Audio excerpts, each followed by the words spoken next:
GJ was a pawn piece in all of this. Probably, maybe signed him if Slay moves on, but that went up to the 11th hour and be like, fine, go find another fucking team.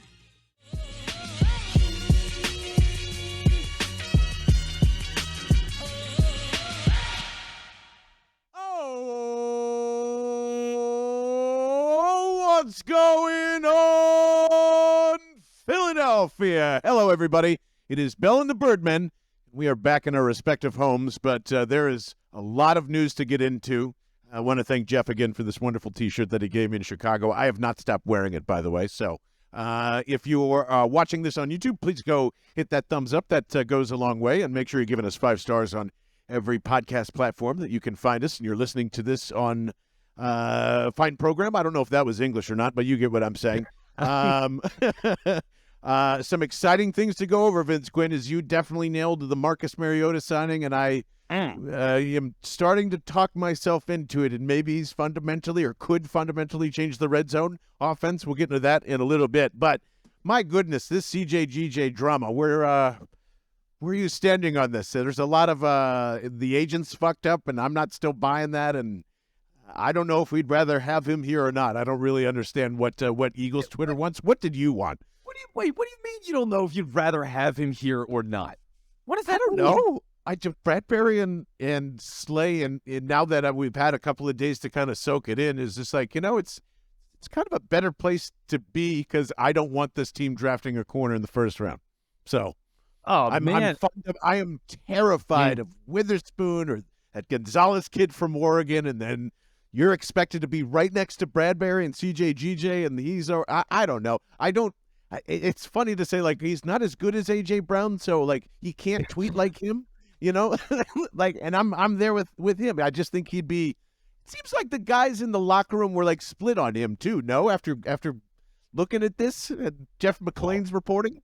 I don't know, man. Some of it just sounds like character assassination after the fact, because, look, yeah. The whole thing got fucked, right? They clearly wanted CJ so bad, and that was all of the reporting was they're trying to make a run. They can't agree to a deal. His agent overvalued the market, and he fucked up. So then what happens? The agent's putting out tweets blaming the Eagles, talking about money that isn't guaranteed money, which anybody with half a brain that follows the sport knows is complete bullshit when you're not talking about guaranteed money with the contracts. So, like, he's doing all this random stuff, and then once it turns out that he's not an Eagle anymore, and it's official, he's with the Lions for what, 1 year, $8 million?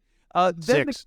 Okay. Oh, wow, even worse. Yeah, great job doing his agent. Great fucking job. Well, once all that stuff comes together, man, I mean, that's when the character assassination stuff comes out of, oh, well, they don't know how he'd handle having money. Like, get out of here. Get all the way out of here with that complete garbage. They're just trying to make fans feel better about the fact that it didn't come together. Like, that's I forgot that they said that, by the way. Yeah. We don't know how he'd handle $7 million. Like, oh no. Yeah, you're not giving him Jalen Hurts money. Christ. I think character assassination is an easy thing to fall into when these things happen. I liked his attitude. When Brian Dawkins endorses you before the playoffs and be like, he reminds me of me, I thought for sure there was no way that we would be at this end road where he'd be hanging out with Dan Campbell in Detroit. But I don't know. I think this is a better situation. Like, if it's and it's only 1 year, so if it doesn't work out, and there's a chance he might come back next year. That's probably why they had to save face and went with that. Who's that fucking kid, Justin Evans? Yeah. Who is also the same agent, right? They have the same agent as CJ-GJ. Yeah, which is really funny. It's so funny. I mean, can you imagine having to go back in there as the agent and discuss that contract because you lost so much money on the other deal, and now there's a whole, like... Can I tell you what I really think happened? I think Howie pulled a fast one, because this is what he usually does with the safety market. And speaking of which, we'll probably get into Rodney McLeod at the end of this as well. But, like, this sounds like a typical Howie move to me, and you tell me if I'm wrong. Like, you're pressing with the agent for months. You get to the combine. You're still telling, like, I know you think the safety market's going to be tough, but, like, or the safety market's tough out there, but we're willing to pay you and blah, blah, blah. And then he does the switcheroo, signs Slay and puts the pressure on him and goes like, so what? There's no more money. We didn't have any more time. I don't know what to do. And then it just ultimately makes this situation look bad because he can't really go into detail with negotiations because the agent will know that, like, if you say anything, your other relationships with, like, Justin Evans are going to be ruined. And like, I don't know how many other clients they represent, but it just seems like this was a total Howie power play, and along with the backed into the corner, like making you look bad on the way out, just smells like they fucked up too. No?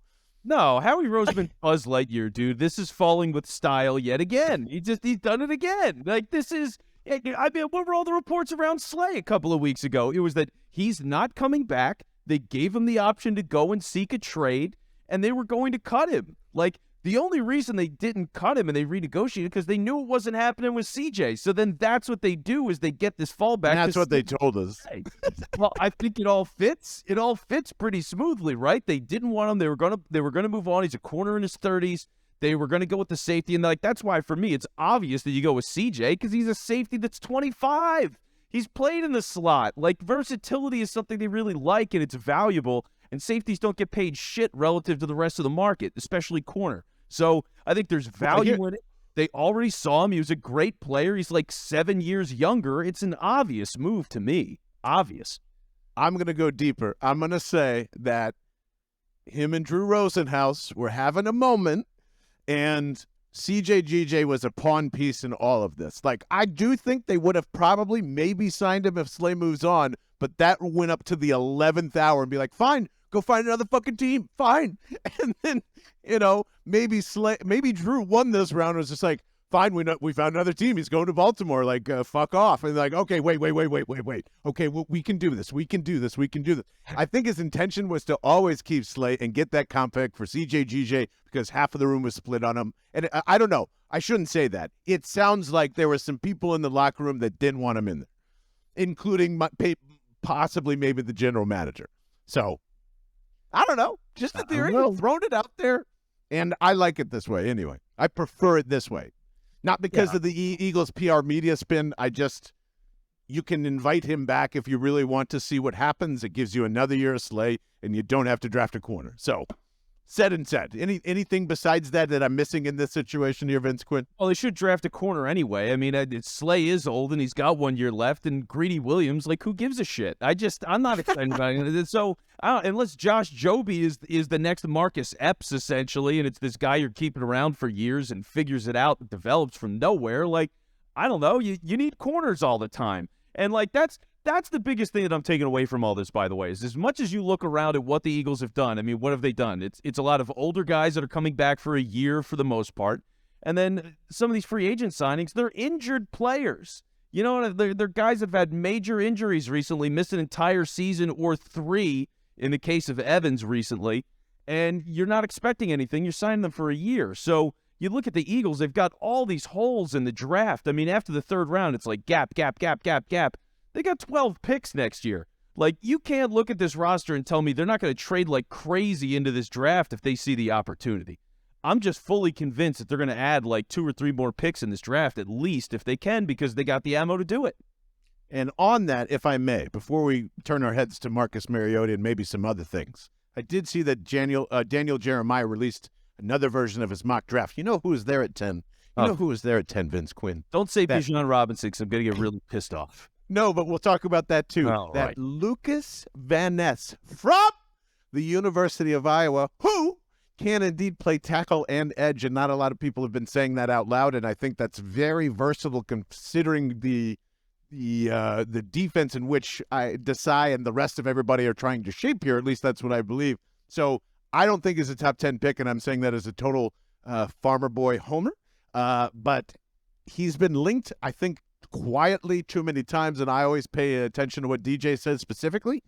I think they're going to move back, and I wouldn't be surprised if it's LVN at like 14 or 15, and then we get to have a large debate on basically, is this drafting Derek Barnett again? And I'm ready to fucking fight all you motherfuckers to say no. I would love LVN here as long as you're dropping back and getting picks, and that is a name you should go circle and go look at tape, because I will even say this. I don't think he'd be a great year one starter, but I think he'd be a great year one rotational player behind Brandon Graham, and you're going to be able to fight. Now, that sounds like a tweener, but I'm biased, and I'm going to say that LVN would be fantastic here, and he'd be more of a hybrid Josh Sweat D tackle, which I welcome very much. He's very violent. He needs work with his hands. His bend's not that great, but he is fucking ferocious. So I'm just going to say that out loud. And then, Vince Quinn, I'm going to tell you, please, God, go. If you have not tried Liquid Death's new teas, you are an insane person. It's hot outside. It's 60 degrees. And the only thing that is keeping my afternoon afloat is that little sweet agave, little sweet caffeine that's in is it 19 ounces, 19.2 ounces, not the traditional 16.9, which you're used to in the water. It is a huge fucking can of iced tea and will not give you that crazy black tea headache that I know a lot of you get with that highly caffeinated stuff. It is fantastic. Some of the other flavors, I'm with you. I don't know. It takes some getting used to for me, but I'm sticking with the original. I know the rest of the crew is doing that here too. Go to liquiddeath.com/Bell to not only find out more about that iced tea, but it gets you 20% off of everything in the merch store. And Vince Quinn, have you taken off or washed that hoodie or the sweatshirt that they gave you? Because I've seen you wear that thing a million times. Yeah, I have worn it a million times. This is a different crew neck sweatshirt right now. Okay, good. St. Joe's Prep crew neck sweatshirt. Yeah, Prep. Shout out to Prep. That's right.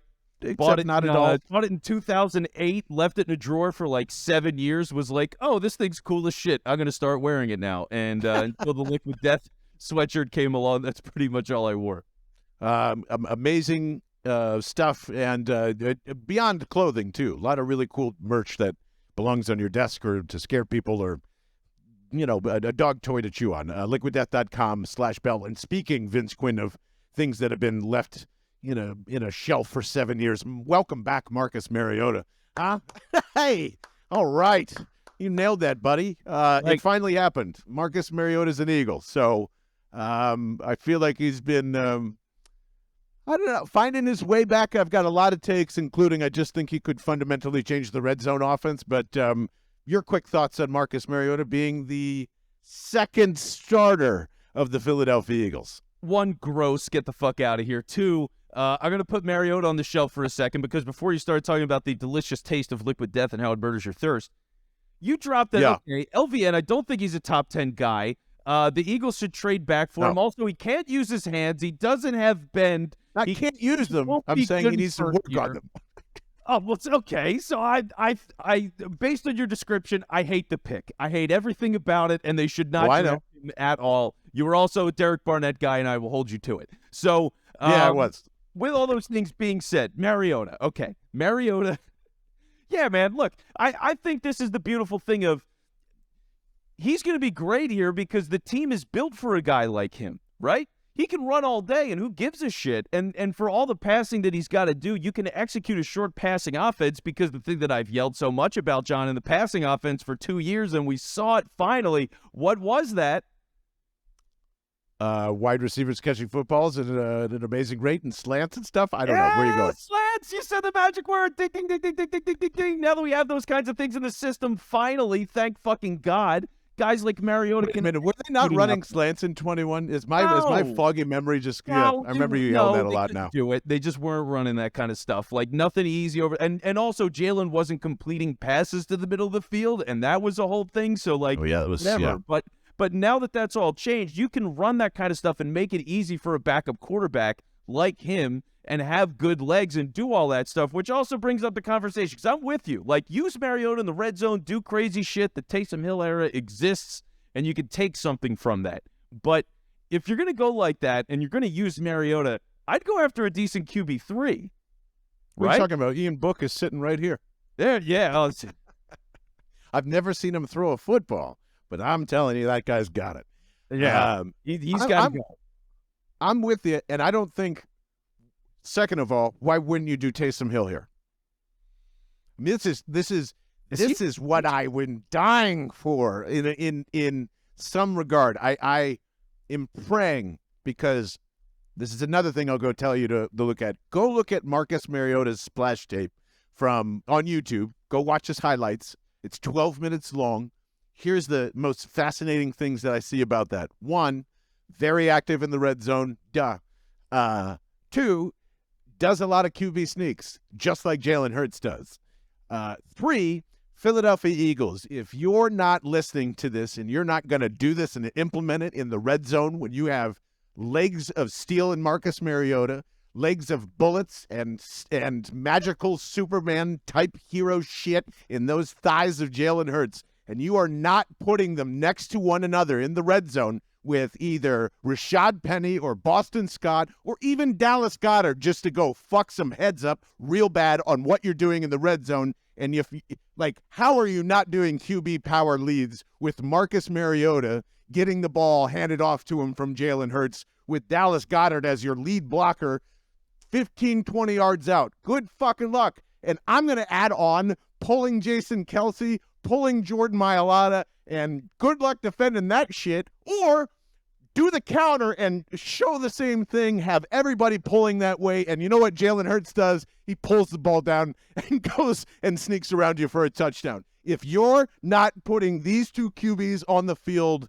at least in the red zone where I think all these packages should live, I'm going to be fucking the worst, maddest, nitpickiest Eagles fan on earth this season. I will call for it until it is known by the analytics department that you will score more touchdowns in the red zone if both of those QBs are on the field at the same time within the 20. Am I right or wrong, Vince Quinn? Yeah, I mean, it'd be fun as hell. I'm totally down for it. It makes sense to me. And for a guy like that, he's the perfect guy to do it with. So, yeah, 100%, man. And then whether it's like, okay, you draft a guy, you do it late, he's a project player, or I don't think this works, but I still want to say it, Cam Newton. Cam Newton, who can't get a job, who's working out, why not? Sign him to a vet minimum and be like, listen, dude, we're going to run the second quarterback. They're actually going to get snaps, be our QB3. You could get some opportunities here. Why not? Why not? I am 100% on board with that. Yeah, let's get weird. Let's get weird. Isn't that Jalen Hurts' role model? Obviously, he gives him the homage every time he scores a touchdown, right? So he already passed his record. So stat hawk, baby.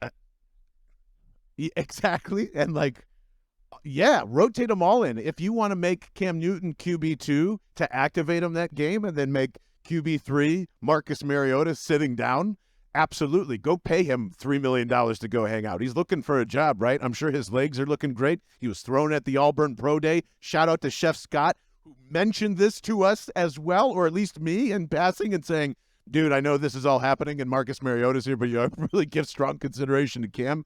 Absolutely. More importantly, you want to know why, Vince Quinn, I want Cam Newton here? I don't want to end up in a fucking Josh Johnson or Brock Purdy situation. And if that hasn't scared the living shit out of you to have as many starting quarterbacks as possible on your roster, then you are a fucking fool. You don't even start with me with QB2. Give me the 3 QB system. Give it to me all. We have fundamentally fucked up this position as fans, as GMs, and as everyone else. And I'm telling you, it is around the corner. Give me Cam Newton. Yes, please. Yeah, I mean, these are the kind of backup quarterbacks you need, right? Like these guys, because it's the whole idea. You can build an offense around their legs. You can give them time to develop as athletes, and you see what happens as a passer. Like, look at Tyler Huntley, man. Tyler Huntley is fun. He's a free agent right now, but he could be the starting quarterback of the Ravens. If anything, he's probably the odds favorite to be the starting quarterback of the Ravens at this point. I don't know.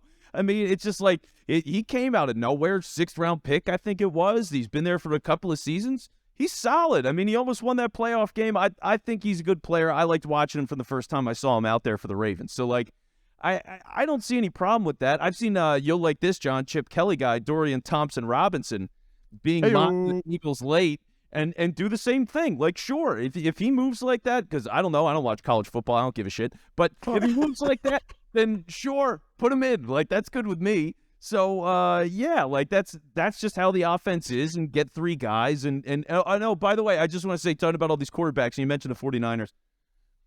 I just want to say rest in peace to Javon Hargrave. No. Now that he's out Oh, in San boy. Francisco, I don't know if you saw this, but they asked him about the NFC Championship game. And he's like, yeah, well, it would have been a different game if Brock Purdy was out there. It's like, God damn it, man. They got to him so fast, and it's already over. So, yeah, Well, rest in peace, Javon. When you pay him more money than the Philadelphia Eagles, you get to say those things, right? You have to. And same with CJ GJ looking around and be like, I think there's just more talent around here in Detroit than there was in Philadelphia last year. I'm going, okay, all right. I'm glad we're having fun. And look, if he ends up being right, and if both, I don't know, Brock Purdy comes in this time and his repaired elbow in the final hour saves the day, you'll splash that fucking quote all over the place, San Francisco. Good luck to both squads, honestly. I hope that works out for you. But I tell you who it won't work out for, Vince Quinn, and I've got a little bit of a tinfoil hat free agency theory to throw your way as we're seeing all these things happen. In fact, some sad news in free agency is all this momentum was heading towards Elijah Moore getting traded, and you're thinking, well, maybe the Eagles could do, and then here come the Cleveland Browns freaking overpaying for like a second and a third, and they swap. Mecole Hartman goes to the Jets, which I was a little disappointed on. But besides that, Shane Steichen fucking signed that son of a bitch, Gardner Minshew, without even letting him breathe for a second, really. I mean, like, it was just Jacoby Brissett, and then PJ Wynn, and then bang, I think he was this next quarterback shortly after that. If there's not a definitive reason sticking out to us right now of why Shane Steichen was part of the problem, of why this offense just didn't explode even more than it did, and I know people are going to get on me because, like, John, it was one of the most prolific offenses that the Eagles have ever had. Well, it could have been a lot bleeping better. And if your first option is to go to Gardner Minshew, it's like, this is the guy that's going to run my offense, and I like it. I think Shane's mind is not as cool as everyone thinks it is. And there's going to be no way to track this, right? There's no way that, like, if Shane fails, it's to be expected. Is there going to be any provable way for this theory to be actually correct of mine, of, like, we can prove that Shane Steichen was not the brains behind the operation here?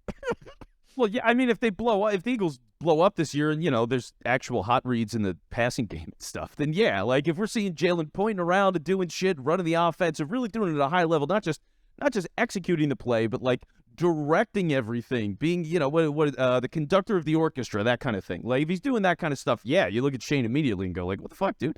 Well, what was all this? I mean, he is still responsible. I will never forget this. Sirianni's responsible. The whole staff is responsible too, but Shane Steichen was a part of a team that called an entire game with 0 motion snaps the entire game, which should not be possible, and also happened against San Francisco, I believe, which is so funny because that's all they do. It did. But he did that. Yeah. Like, that happened, man. So, yeah, I think that's going to be easy to see. And then here's the other part of it, too, is, like, I think Minshew is just a meat shield. Like, he's bringing Minshew in. The guy's going to start for God knows how many weeks, 6, 7 weeks. And then whatever rookie they take at the top of the draft, he's going to be the guy. So I think he's just saying, I know this guy knows me, this is easy, he is a backup, but he gets a chance to start for a little bit, and, I guess he'll be fine in the locker room as a bench guy. I don't know. Like, I just think that's all it is.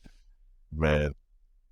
Yeah, and Minshew's always said he's wanted to be a coach, so maybe this is like, yeah, this is going to be my final little step into football, and I'll learn a lot from Shane, and we'll just go from there. It could be that. It could be. I don't know. The first guy to come to mind is like, this guy knows my offense. Bad sign, McGee, and good luck to what I'm going to say. I think Bryce Young ends up in Indianapolis, and God bless his soul if that happens, because that's not going to work out so well for him. But any other things that are percolating your mind here, Vince Quinn, from this week? Because to me, this is just a lot of sitting and waiting. I am keying in on a lot of probably false draft rumors, like Bijan Robinson flying into Philadelphia. Are you going to feel comfortable at all if he first round in general? We'll start there. Top 10 pick. I said it today. If the Eagles are actually flirting with this, which I highly doubt, he's got to be Barry Sanders if they take him at 10. Otherwise, what's the point of doing that? Yeah, how many playoff games did Barry Sanders win So yeah, I'm good. I'm good. It doesn't, like, all due respect to Barry Sanders, it's the position. I'm not investing in the position. You want a guy that, like, you draft a guy in the first round because it's not just that you believe in them as a top of the line player for the next couple of years and the value of the rookie deal, but it's about extending the player, right? It's what happens when you extend this player. You want to get them for another 4 or 5 years after that rookie contract has expired. You want to get them through their prime. Nobody does that with running backs anymore. If he plays like an elite player, he's gone. So there's no point. Like, I don't see the point. I don't think there's any value there. So for me, I look at a situation like this, and I'm taking anybody else, and I'm not taking him at 30 either. Trade out, let somebody else take him if they want to do it. Yeah, I will not talk anybody that is second round or later at most. That's the only thing. I will never concede this point. I'm never drafting a running back in the first round. I do not give a shit. Draft anybody else.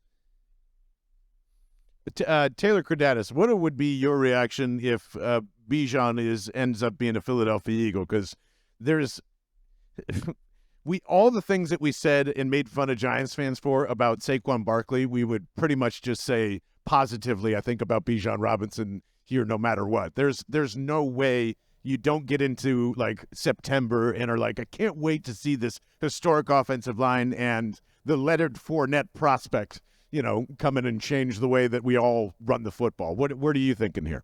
I mean, if that did happen, I don't think that's a Howie move. Like, somebody forced him to take him, like Brian Johnson or something. There's just no scenario where I see that happening. Yeah, and I don't. Vince, do you think that Howie's hand can get forced by anybody? I guess it's very possible. I mean, like, we kind of view him as this shrewd asshole, and I still think he is. But that's how he gets stuff done. And does he take people's ideas, or does he? No, you know that's what? One thing I've never figured out. Well, the only scenario that's realistic where Howie has to tip his hand, and let's be honest about this, it's Julian Lurie, baby. Julian, my pal, my man, come on the show, Julian. Julian Lurie, you're welcome on the podcast anytime. This offer has been extended for about 2 years now. You're welcome. I would love to talk with you. But outside of the great one, Julian Lurie, who joins the franchise officially, they go to the Super Bowl his first year, I don't think there's anybody else that he has to listen to now. Yeah. So hope that relationship goes well. And maybe Julian has to listen to Howie. That's why I think how powerful he might be stepping into this business. Like, Julian's got to work up that owner power and be like, I'm firing you, Howie. That's when you should have him on. Like, when he finally becomes a man, he'll talk to Vince Quinn. That'll be great. All right, we're going to have a bar mitzvah for Julian Lurie and once he fires Howie Roseman in 2045. Real quickly, Nicholas Moreau, do you know anything about him other than he's good in coverage? Because that's all I got. He probably won't be a part of the Eagles season, and I doubt I'll even learn his name because I think he gets replaced in the draft or somebody else soon. Should we learn his name at all? Well, yeah, no. I mean, he's a typical Eagles linebacker. Also, he was with the size, so it makes sense. I actually saw that he was bad in coverage, I think, but he was really good. Maybe I have it wrong. Maybe it's the other way around. So even better. Yeah, I mean, it's a consummate Eagles pick, and he doesn't matter. They're going to rotate guys next to Kobe Dean. Someone's going to get that job. He might be that guy. Who cares? Is he a comp pick or not? Like, that's kind of all I think the calculus is, and they're buying low and hoping to sell high. Rodney McLeod is open to a comeback. Are you at this point? I am. If it's June, yeah. For now, no. Like, let's go through the draft. Let's see who's available. Maybe there's another vet. And, like, if there's anybody else that's available, I'm down for it. Otherwise, they don't find anybody. He's comfortable. They're desperate. He's a body. Like, go for it. Who cares? Will the Eagles ever break the curse of drafting a corner? Because I'm saying no, or a safety, or any DB. When other than Jalen Mills, who I would have loved back here, by the way, like this, it's just crazy to me. It's just, I'm terrified. I'm terrified of it. I want them to take stabs in the dark in the 3rd, 4th, 5th, 6th, and 7th rounds with DBs and use those assets for other places. But we'll see. I don't know. I hope that they can have like a Devontae Smith type hit here. And I'm just I don't foresee it coming anytime soon. I think that's where we'll leave it. Anything else, fellas? No, yeah, just one last note, because I don't think I said this earlier, but like, people are freaking out in general now, which is, what happens this time of year, but like, I just want to take a second and have people appreciate where this team is right now and where they were at this exact time last year.